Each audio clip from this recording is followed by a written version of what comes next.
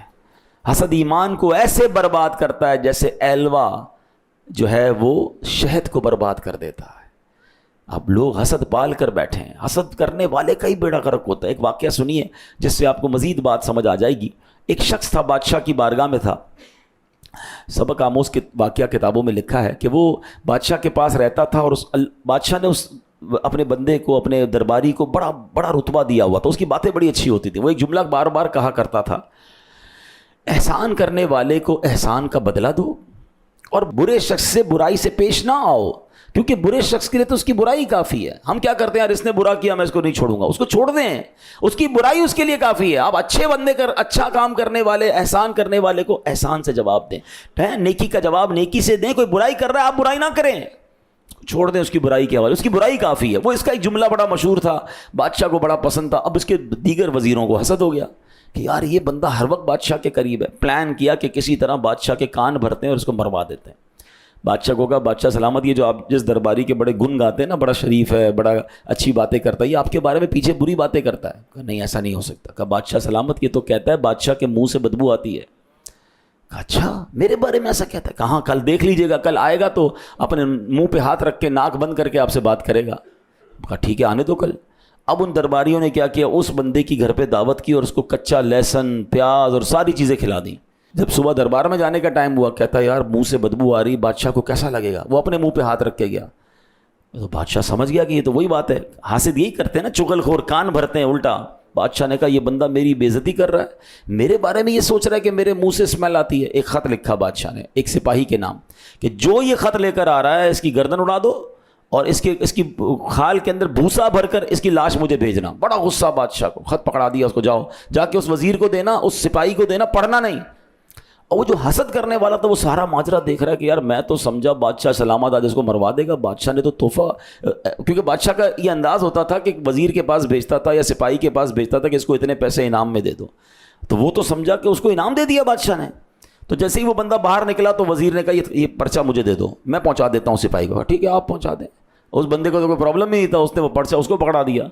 اب جو حاسد تھا، حسد کرنے والا بندہ تھا وزیر، وہ پہنچ گیا اس سپاہی کے پاس اور جا کے خط پکڑایا. جیسے ہی خط کھولا تو اس نے تو تلوار نکالی، کہ تمہاری تو گردن اڑانے کا حکم ہے. کہ نہیں میرا خط نہیں ہے، یہ خط تو اس کو ملا تھا. کہ نہیں بادشاہ نے یہ لکھا ہے جو خط لے کر آیا اس کو مارنا ہے. اس کا گردن بھی اڑائی، اس کی لاش میں بھوسا بھر گیا. اگلے دن صبح ہوئی تو وہ بندہ پھر پہنچ گیا بادشاہ کی بارگاہ میں. کہتا ہے یا بادشاہ سلامت، احسان کرنے والے کا بدلہ احسان سے دیجئے اور برائی کرنے والے کو اس کی برائی پر چھوڑ دیجئے، برائی کافی ہے اس کے لیے. بادشاہ کہتا ہے تم زندہ کیسے ہو؟ کہ کیوں، کیا ہو گیا؟ کہ کل تم آئے تھے، میں نے تمہارے لیے آرڈر دیا تھا، کہ وہ پرچہ تو میں نے فلاں بندے کو پکڑا دیا. اب فلاں بندے کو پکڑا ہے، وہ تمہارے بارے میں وہی تو کہتا تھا. کہ بادشاہ سلامت میں تو آپ کا ادب کر رہا تھا، میرے منہ سے کل اسمیل آ رہی تھی، میں نے لہسن کھایا ہوا تھا، اس لیے منہ پر ہاتھ رکھا کہ آپ کو تکلیف نہ ہو. تو بادشاہ کہتا ہے جو تم کہتے تھے وہ صحیح تھا، کہ احسان کا بدلہ احسان سے دے دو، برائی کرنے والے کے لیے اس کی برائی کافی ہے. یہ واقعہ ہے. مگر یقین کریں جو آج، اگر ہم آج کے سینیریو میں دیکھیں نا، جو دوسرے کے لیے گڑھا کھودتا ہے نا، اس کا بگاڑ کچھ نہیں سکتا. وہ ایکچولی اپنا بگاڑ رہا ہوتا ہے، وہ اپنا سب کچھ برباد کر رہا ہوتا ہے. حدیث پاک میں آتا ہے حسد نیکیوں کو اس طرح کھا جاتا ہے جیسے آگ لکڑی کو کھا جاتی ہے. حدیث کے الفاظ سنیں، ایاکم والحسد فإن الحسد یأکل الحسنات کما تأکل النار الحطب. آقا فرماتے ہیں حسد سے بچو، حسد نیکیوں کو یوں کھا جاتا ہے جیسے آگ لکڑی کو کھا جاتی ہے. دنیاوی مثال دیتا ہوں، سارا دن کام کریں، جاب کریں، محنت کریں، مزدوری کریں، اور آخر میں گھر جا کر سارے دن کی کمائی کو رکھیں اور آگ لگا دیں. کیا کہیں گے؟ عقل مند کہیں گے اس بندے کو، یار پورے دن کی کمائی کو آگ لگا دی، کمایا کیوں تھا؟ اور آج اتنا حسد عام ہو گیا، بھائی کو بھائی سے حسد، بہن کو بہن سے حسد، دوست کو دوست سے حسد. کیوں ہم حسد کرتے کیوں ہیں؟ یاد رکھیں اللہ پاک کی مرضی، وہ جسے جو چاہے عطا فرمائے، وہ خالق ہے، وہ مالک ہے. ہم اللہ کی تقسیم پر کیسے اعتراض کر سکتے ہیں؟ اس کو گاڑی کیوں مل گئی، اس کو بنگلہ کیوں مل گیا، یہ ترقی کیوں کر گیا، میں پیچھے. یہی تو حسد ہے نا. ایکچولی حسد یہ کہ جب اگلا ترقی کرتا ہے تو پرابلم ہو جاتی ہے. کیوں پرابلم ہو رہی ہے؟ اللہ عطا فرما رہا ہے، ہم اللہ کی تقسیم پر اعتراض کر رہے ہیں. یہ حرام، جہنم میں لے جانے والا کام. اچھا ایک اور عجیب بات، جس سے حسد ہے نا اس کا بگاڑ کچھ نہیں سکتے ہم. ایسا تھوڑی کہ میں حسد کروں گا تو وہ نیچے ہو جائے گا. اللہ نے عزت رکھی ہے، سارے پاکستان اس سے حسد کرے نا کچھ بھی نہیں کر سکتا اس کا. ہاں وَتُعِزُّ مَن تَشَاءُ وَتُذِلُّ مَن تَشَاءُ. ہم اپنا ہی نقصان، ایک تو نیکیاں برباد کر رہے ہیں، الٹا حسد کرنے والے کا ایک اور پرابلم کیا، اس کو نیند نہیں آتی، اس کو ٹینشن بڑی رہتی ہے، وہ بے سکون ہو جاتا ہے کیونکہ وہ جل رہا ہے نا، وہ آگ میں جل رہا ہے، حسد ہو رہا ہے، جیلسی ہو رہی ہے.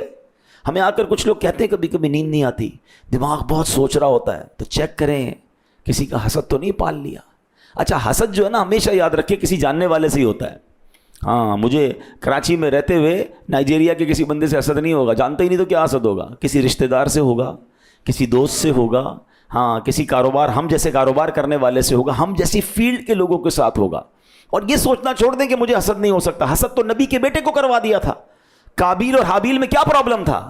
تو ہمیشہ یاد رکھیں یہ حسد پروف کوئی نہیں ہوتا، اپنے آپ کو چیک کرتے رہنا ہوتا ہے کہ یار کوئی ہے کہ جس کی ترقی میں مجھے پرابلم ہوتی ہے، کسی کی تعریف کریں تو مجھے تکلیف ہوتی ہے. اگر ہو رہی ہے تو توبہ کریں، حسد کو نکالیں اپنے اندر سے. میں حسد کر کے سامنے والے کا کچھ نہیں بگاڑ رہا، میں اپنا بگاڑ رہا ہوں، میری نیکیاں برباد، میری بے سکونی، میں جہنم کی آگ تیار کر رہا ہوں. نہیں، اپنے دل صاف کریں یار، خوش ہونا سیکھیں، لوگوں کی ترقی میں خوش ہونا سیکھیں. ہاں یہ جملہ سیکھ جاؤ کہ سب کا بھلا سب کی خیر، سب کے بھلے میں اپنی خیر. کوئی آ کر بتائے نا یار اس نے نیا بنگلہ بنا لیا، اللہ اور برکت دے. اچھا ہوتا یہی ہے، اس لوگوں کے سامنے ہی کہہ رہے تھے ارے ماشاء اللہ اللہ اس کو برکت دے، دل میں تکلیف ہو رہی ہے، 2 نمبر کے پیسے سے بنایا ہوگا. بھائی ہاں فلاں نے نئی گاڑی لے لی ہے، ہاں ہاں ماشاء اللہ، مٹھائی کب کھلاؤ گے؟ اچھا اس کے سامنے بڑے اچھے بن رہے ہیں، باہر نکل کے کہتے ہیں سود کے پیسے سے لی ہوگی. اچھا اگر اس نے غلط کیا ہے تو تم کو آڈیٹر کس نے بنایا؟ وہ جانے، اس کا رب جانے نا. اس کا بنگلہ غلط، اس کا کاروبار غلط، وہ آپ کو کس نے کہا چیک کرنے کو؟ وہ اللہ اور جانے، وہ جانے. ہم ترقی میں خوش نہیں کیوں نہیں ہو رہے؟ یار یہ مشہور کیسے ہو گیا، اس کو تو ہمارے محلے میں کوئی نہیں جانتا تھا، اچھا اتنا خوبصورت کیوں ہے، میرا چہرہ ایسا کیوں نہیں؟ یہ اللہ کی تقسیم ہے. ہاں میرے رب کے خزانے ختم نہیں ہو گئے. حسد کی بجائے ایک اور کام کرنا شروع کر دیں، اور وہ کیا ہے؟ اس کو کہتے ہیں رشک. اے اللہ اس کو دیا ہے اور دے دے، مجھے بھی دے دے. میرے رب کے پاس تو جو رب اس کو دے سکتا ہے وہ آپ کو بھی دے سکتا ہے. ہم یہ کیوں کہتے ہیں اس کا چھن کر مجھے مل جائے یا کم از کم یہ برباد ہو جائے؟ یہی وہ حسد ہے جو یہودیوں کی بیماری تھی, جو بدبختوں کی بیماری تھی, آج مسلمانوں کے اندر آ گئی. چھوڑ دیں کسی کی ترقی, کسی کی خوشحالی, کسی کی خوشی میں تکلیف میں آنا چھوڑ دیں. آپ کچھ بھی نہیں کر سکیں گے, خود ہی تکلیف میں رہیں گے. اور اگر یہ ہو گیا ہے نا, ہو سکتا ہے ہو جاتا ہے, انسان ہے, میں نے کہا حسد پروف نہیں ہے ہم لوگ, تو پھر اللہ سے دعا کریں, اے اللہ میرے دل کو حسد سے پاک کر دے, اے اللہ میرے دل کو تمام برائیوں سے پاک کر دے, تکبر سے پاک کر دے, اے اللہ غیبت سے پاک کر دے, مسلمانوں کے کینے سے پاک کر دے. انجوائے کرنا سیکھیں, خوش ہونا سیکھیں دوسروں کی خوشیوں میں. ہاں یہ دعا کر سکتے ہیں, اے اللہ اس کو دیا ہے مجھے بھی دے دے, تیرے خزانوں میں تو, اور اس کو اور دے, یہ بھی کہا کرو. بلکہ میں مشورہ دیتا ہوں, جس سے حسد ہو گیا نا, پہلے چیک کر لو کہ ہاں یار ایک بندہ ہے تو صحیح, کہ جب بھی اس کی ترقی سنتا ہوں, جب بھی اس کی جناب کوئی بڑی بات اس کو مل جاتی ہے تو مجھے تکلیف ہوتی ہے. اب آپ اسی کے لیے دعا کرنا شروع کر دیں, اے اللہ اس کو اور دے. آپ کہیں گے مولانا صاحب بندہ ہی اچھا نہیں لگ رہا, اس کے لیے دعا کہاں سے کریں؟ تو اس کا مطلب پرابلم ہے نا کہ تمہیں مسلمان کے لیے دعا کرنے میں بھی پرابلم ہو رہی ہے. یہی تو حسد ہے, یہ تو ٹیسٹر ہو گیا نا, کہ اتنا گندا ہو گیا میرا دل کہ میں اس کی دعا نہیں کر پا رہا, دعا کرتا ہوں تو برا لگتا ہے. یہی چیکنگ تھی, یہی ٹیسٹ تھا, یہی وائرس ہے. اور یہ وائرس نکلے گا ہی ایسے کہ آپ جس سے حسد ہے اس کے لیے دعا کریں, تھوڑے دن لگیں گے, پھر یہ وائرس اتر جائے گا, پھر کلین ہو جائے گا. اور آپ کو کوئی آ کر کہے گا نا یار اس کی ایک اور فیکٹری لگ گئی ہے, تو آپ کہیں گے میں بھی تو دعا کرتا ہوں, کوئی مسئلہ نہیں, کلین ہو جاؤ گے. اگر اپنے آپ کو صاف کرنا ہے تو جس کی تعریف میں, جس کی ترقی میں پرابلم ہے اسی کے لیے دعا کریں. ہاں اللہ سے یہ بھی کہیں میرے مولا مجھے بھی دے دے. جب آپ دوسروں کا بھلا سوچیں گے وہ رب کریم آپ کو بھی عطا فرمائے گا. اور جس نے دوسروں کا برا سوچا تھا آخر میں کیا ہوا کہ اس کی گردن ہی اڑا دی گئی نا. اللہ کرے کہ آج کے اس واقعے سے ہم میسج بھی لیں, سبق بھی لیں, حسد کو اپنے دل سے نکالیں. ارے دل سے گندگی نکلے گی تو سینہ مدینہ بنے گا نا. ہم تو عشق رسول کی بات شروع کر کے بیٹھے تھے. اگر سینے کو نبی پاک کے عشق کا مدینہ بنانا ہے تو دل سے یہ ساری گندگیوں کو دور کرنا ہے. اللہ کریم ہمارے دلوں کو صاف اور اجالا فرمائے, آمین بجاہ النبی الامین صلی اللہ تعالیٰ علیہ وسلم. ویڈیو دیکھنے کا شکریہ. اگر آپ چینل پر نئے ہیں تو سبسکرائب کر لیں اور ساتھ ہی ساتھ بیل آئیکن پر بھی کلک کر دیں تاکہ یوٹیوب ہماری ہر ویڈیو کا نوٹیفیکیشن سب سے پہلے آپ کو بھیج دے. جزاک اللہ.